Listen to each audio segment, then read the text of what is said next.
My self Sudesh Kumar.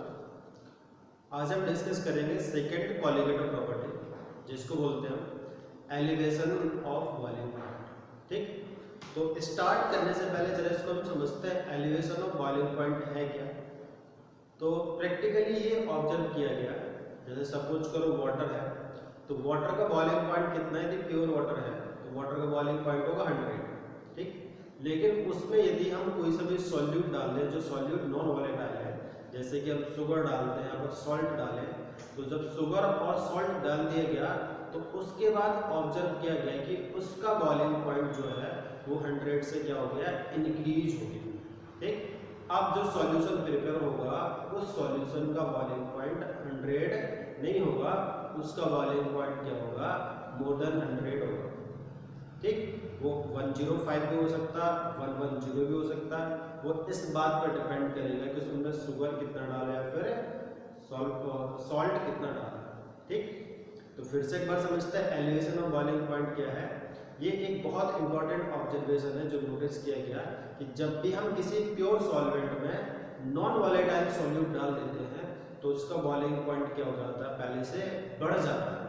अब जितना boiling point increase होता है उसी को बोलते हैं हम एलिवेशन ऑफ बॉइलिंग पॉइंट और एलिवेशन इन बॉइलिंग पॉइंट। ठीक, पहले इसको डेफिनेशन समझते हैं, फिर उसका ऐसा क्यों होता है उसका हम रीजन समझेंगे।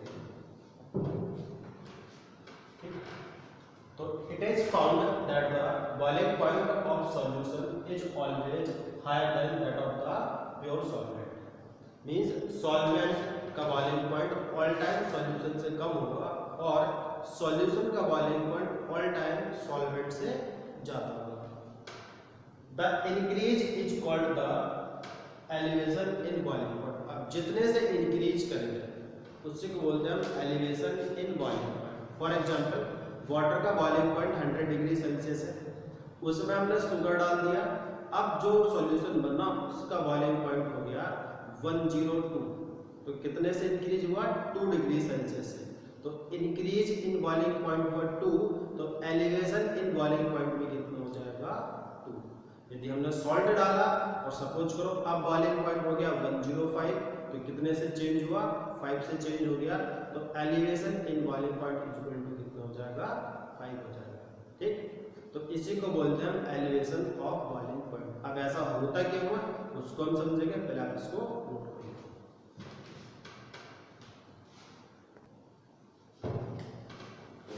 देखते हैं कि जब हम किसी भी सॉल्वेंट में कोई सा भी नॉन वॉलेटाइल सॉल्यूट डाल देते हैं, मींस सॉल्यूशन बना देते हैं, तो उसका बॉइलिंग पॉइंट इंक्रीज कर जाता है। ऐसा क्यों होता है? ठीक, तो सबसे पहले तो हमें कुछ टर्म समझने पड़ेंगे कि वेपर प्रेशर क्या होता है, डायरेक्टली प्रोपोर्शनल टू टेम्परेचर होता है। ठीक, इसका मतलब क्या है? हम टेम्परेचर इंक्रीज करेंगे तो वेपर प्रेशर भी क्या होगा? इंक्रीज होगा। देख रहे हैं इस तरफ टेम्परेचर इंक्रीज कर रहे हैं तो इस कर्व के अकॉर्डिंग वेपर प्रेशर भी क्या होगा? इंक्रीज होगा। दूसरे कर्व के अकॉर्डिंग भी देखो टेम्परेचर इंक्रीज कर रहे हैं तो धीरे धीरे वेपर प्रेशर भी क्या हो रहा? इंक्रीज। तो जब भी हम किसी भी सॉल्यूशन को धीरे धीरे हीट करेंगे तो उस सॉल्यूशन का वेपर प्रेशर भी क्या होगा? इंक्रीज होगा। ऊपर वाला कर्व सॉल्वेंट का है, नीचे वाला कर्व सॉल्यूशन का है। अब ये कर्व ऐसे डिफरेंस कर्व में डिफरेंस क्यों है वो समझते हैं। ठीक, तो लास्ट क्लास हमने समझा था लोअरिंग ऑफ वेपर प्रेशर। तो लोअरिंग ऑफ वेपर प्रेशर क्या था? जब भी हम किसी भी सॉल्वेंट में नॉन वॉलेटाइल सॉल्यूट डाल देंगे तो उसका वेपर प्रेशर क्या हो जाएगा? पहले से कम हो जाएगा। देखते जरा एग्जांपल।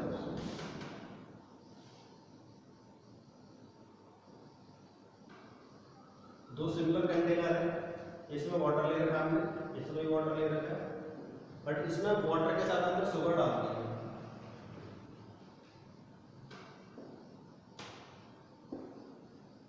ठीक, तो अभी ये 20 डिग्री सेल्सियस पर है और ये भी 20 डिग्री सेल्सियस पर है। तो इस वाले केस में वेपर प्रेशर ज्यादा होगा, इस वाले केस में वेपर प्रेशर कम होगा, बिकॉज कुछ शुगर के पार्टिकल्स क्या होंगे? सरफेस पर आ जाएंगे, जिससे कि वाटर के पार्टिकल्स वेपर में कन्वर्ट नहीं हो पाएंगे, तो वेपर प्रेशर क्या हो जाएगा? कम हो जाएगा। जैसे सपोज करो इसका 20 डिग्री सेल्सियस पर वेपर प्रेशर था 0.2, तो इसका 0.2 एटमॉस्फेयर नहीं होगा, इससे कम होगा, कुछ मान लेते 15 एटमॉस्फेयर। ठीक, तो इसका मतलब क्या है कि जो सॉल्यूशन है, सॉल्यूशन का वेपर प्रेशर हमेशा सॉल्वेंट से क्या होगा, कम होगा। यही कि हमने सॉल्वेंट का वेपर प्रेशर ज्यादा है, सॉल्यूशन का वेपर प्रेशर कम है। ठीक, किसी एक पर्टिकुलर टेम्परेचर पे देखो, जैसे हम इस पर्टिकुलर टेम्परेचर पर देखें तो सॉल्वेंट का वेपर प्रेशर इतना होगा और इसी पर्टिकुलर टेम्परेचर पर सॉल्यूशन का वेपर प्रेशर इतना होगा, मींस कम होगा। ऐसा क्यों है? बिकॉज सॉल्यूशन में क्या होता है, कुछ सॉल्यूट के पार्टिकल्स सरफेस पर आ जाते हैं जिससे पार्टिकल्स बहुत इजीली वेपराइज नहीं हो पाते हैं। जब इजीली वेपराइज नहीं हो पाएंगे तो क्या होगा, वेपर प्रेशर डिक्रीज हो जाएगा। ठीक, तो अब ये समझ गए हो बेटा कि सॉल्वेंट का कर्व ऊपर से क्यों है, सॉल्यूशन का कर्व नीचे से क्यों है। ठीक, अब समझते हैं बॉइलिंग पॉइंट क्या है। बॉइलिंग पॉइंट वो पॉइंट है जिस पॉइंट पर किसी भी लिक्विड की वेपर का प्रेशर कितना हो जाए, 1 एटमॉस्फेयर हो जाए। तो इस केस में 1 एटमॉस्फेयर वेपर प्रेशर इस टेम्परेचर पर हुआ तो इसे बोलेंगे बॉइलिंग पॉइंट ऑफ सॉल्वेंट। ठीक, लेकिन सॉल्यूशन के लिए देखें तो सॉल्यूशन का कर्व नीचे से था, तो सॉल्यूशन के लिए 1 एटमॉस्फेयर का हुआ, इस टेम्परेचर पर हुआ तो बॉइलिंग पॉइंट को पहले से क्या हो गया, इंक्रीज हो गया। पहले इतना बॉइलिंग पॉइंट था, अभी बॉइलिंग पॉइंट इंक्रीज कर गया। अब जितने से चेंज हुआ उसी को बोलते हैं हम एलिवेशन ऑफ बॉइलिंग पॉइंट। ठीक, समझ लेते जरा इसको एक बार फिर से क्या हुआ, बोर्ड पर लिखते हैं। We know that the vapor pressure of the solution is always lower than that of the pure solvent, and vapor pressure increases with increase in temperature. Means solvent का vapor pressure हमेशा solution का vapor pressure हमेशा solvent से कम होता है, और जैसे हम temperature increase करते हैं तो vapor pressure क्या करता है, increase करता है। Hence the solution has to be heated more to make the vapor pressure equal to atmospheric pressure. इसलिए हमें सॉल्यूशन को ज़्यादा हीट करना पड़ेगा जिससे कि उसका प्रेशर किसके इक्वल हो जाए, एटमॉस्फेरिक प्रेशर के इक्वल हो जाए। ठीक, इसको आप नोट कर लीजिए। अब देखते हैं इसमें बाकी सब है क्या। T0 भी है boiling point of pure solvent, T भी है boiling point of solution, and delta T भी है एलिवेशन इन बॉइलिंग। ठीक, तो ये था second qualitative property. I hope इसको अच्छे से समझ गए होंगे, इसको आप नोट कर लो। ठीक, तो अब हम डिस्कस करेंगे expression for the elevation of boiling point. Means expression क्या होता है एलिवेशन ऑफ बॉइलिंग पॉइंट। तो एलिवेशन ऑफ बॉइलिंग पॉइंट क्या होता है, डेल्टा टीबी होता है, डेल्टा टीबी है एलिवेशन ऑफ बॉइलिंग पॉइंट। तो प्रैक्टिकली ये ऑब्जर्व किया गया, elevation of boiling point directly proportional होता है मोलैलिटी। एम यहाँ पर क्या है, मोलैलिटी है। ठीक, अब प्रोपोर्शनलिटी से हटाएंगे, एक कांस्टेंट आएगा तो डेल्टा टीबी इक्वल टू हो जाएगा केबी इनटू एम। केबी क्या एक कांस्टेंट है जिसे बोलते हैं molar elevation constant. Molar elevation constant, और एम क्या है यहाँ पर, मोलैरिटी है, डेल्टा टीबी क्या है, एलिवेशन इन बॉइलिंग। तो ये एलिवेशन इन बॉइलिंग पॉइंट का एक्सप्रेशन है, इसको आप नोट कर लो। फिर इससे इसकी हेल्प से हम न्यूमेरिकल कैसे सॉल्व करते हैं उसको डिस्कस करेंगे।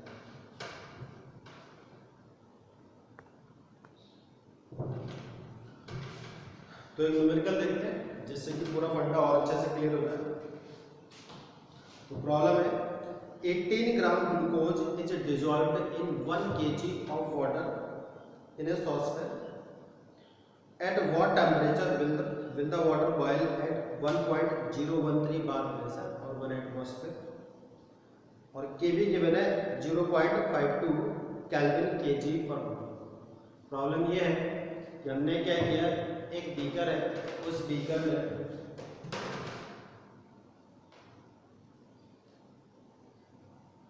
वन केजी वाटर लेंगे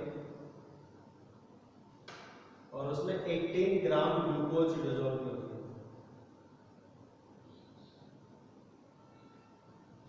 1 kg वाटर है, उसमें 18 ग्राम डिजोल्व कर दिए ग्लूकोज। अच्छा, सिंपल वाटर होता तो वो बॉईल करता 100 डिग्री सेल्सियस पर। अब हमें चेक करना है कि जब हम उसमें ग्लूकोज डाल दिया तो अब ये वाटर कितने टेम्परेचर पर बॉयल करेगा। ठीक, मींस हमें पहले चेक करेंगे कि एलिवेशन ऑफ बॉइलिंग पॉइंट क्या है। तो जब हम एलिवेशन ऑफ बॉइलिंग पॉइंट को चेक कर लेंगे तो वहां से चेक कर लेंगे कि न्यू बॉइलिंग पॉइंट क्या होगा। ठीक है, और क्या गिवन है, केवी गिवन है 0.52 केल्विन केजी पर मोल। तो ये सारा डेटा हमें गिवन है। अब हमें पता है कि डेल्टा टीवी क्या होता है। Delta TB equal to KB into M क्या, मोलैरिटी। तो मोलैरिटी निकालने में हम इस इक्वेशन को मान के ड्रॉप करते हैं। तो मोलैरिटी इक्वल टू क्या होता है, number of moles of solute. Solute क्या, ग्लूकोज कितना है 18 ग्राम, मोलर मास ग्लूकोज का तो 180 upon weight of solvent in KG. तो वेट कितना है सॉल्वेंट का 1 kg। यहाँ से मोलैरिटी आ जाएगा, molarity m equal to 1 upon 10। Molarity आया 1 अपॉन 10। अब हम क्या करेंगे, मोलैरिटी का वैल्यू इक्वेशन नंबर डाल देंगे फ्रॉम इक्वेशन। तो डेल्टा टीवी इक्वल टू केवी की वैल्यू कितनी 0.52 और एम की वैल्यू कितनी 1/n। तो डेल्टा टीवी आ जाएगा 0.05, मींस बॉइलिंग पॉइंट पहले से 0.052 डिग्री सेल्सियस इंक्रीज कर जाएगा। पहले बॉइलिंग पॉइंट कितना था 100। तो टीवी इक्वल टू क्या होगा, टीवी इक्वल टू हो जाएगा T not P plus delta TV. Delta TV क्या है, इंक्रीज इन बॉइलिंग पॉइंट और एलिवेशन ऑफ बॉइलिंग पॉइंट। तो पहले बॉइलिंग पॉइंट था 100, अभी कितना इंक्रीज करेगा 0.052। तो न्यू बॉइलिंग पॉइंट हो जाएगा 100.052 डिग्री। ये होगा इसका, इसको आप नोट कीजिए।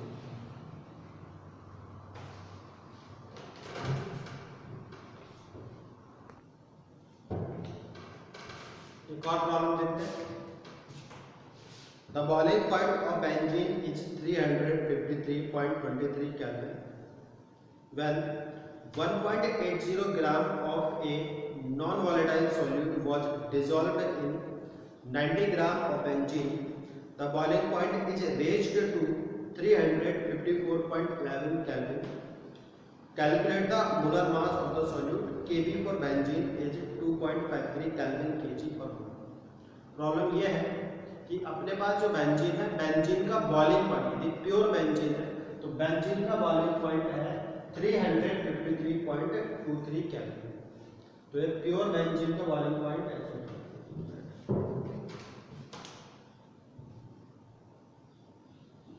ये T नॉट भी होगा, T होगा।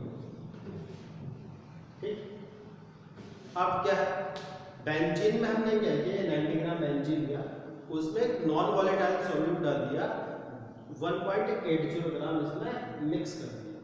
अब हमें ये नहीं पता था सॉल्यूट है क्या, कोई भी अननोन सब्सटेंस है, उसको हमने 1.80 ग्राम बेंजीन में डाल दिया।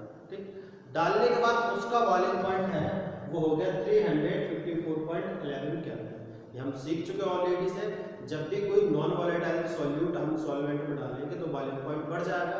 तो पहले 353.23 केल्विन था, अब 354.11 केल्विन होगा, मींस बॉइलिंग पॉइंट इंक्रीज कर गया। कितने से इंक्रीज कर गया, इससे वाला माइनस कर दे तो ये निकल गया elevation of boiling point delta TB 0.88 kelvin. KB given है 2.53 केल्विन केजी पर मोल, हमें निकालना मोलर मास ऑफ सॉल्यूट। ठीक, देखते हैं। तो delta TB equal to KB into है, तो हमें मोलैलिटी चाहिए, मोलैलिटी आ जाए प्रॉब्लम सॉल्व हो गई, इक्वेशन 1 पे ड्रॉप किया, हम मोलैलिटी निकालेंगे। मोलैलिटी क्या होता है, number of moles of solute. Moles का फार्मूला क्या होता है, given mass upon molar mass, और मोलर मास हमें फाइंड आउट करना है। तो हमने सपोज कर लिया मोलर मास क्या है, capital M, upon weight of solvent in KG, weight कितना 90 ग्राम, केजी कैसे कन्वर्ट करेंगे उसको 1000 से डिवाइड करके। तो यहाँ से हमने मोलैलिटी निकाला, मोलैलिटी है 25 एम, तो ये मोलैलिटी की वैल्यू इक्वेशन में रिप्लेस कर दी। ठीक, यहाँ से मोलैलिटी के लिए यहाँ से हमने मोलर मास ऑफ सॉल्यूट के लिए सॉल्व किया, तो एम का वैल्यू है 58। अब मोलर मास यूनिट क्या होता है, ग्राम पर मोल, तो आंसर हो जाएगा 58 ग्राम पर मोल। ठीक, आज के लिए बस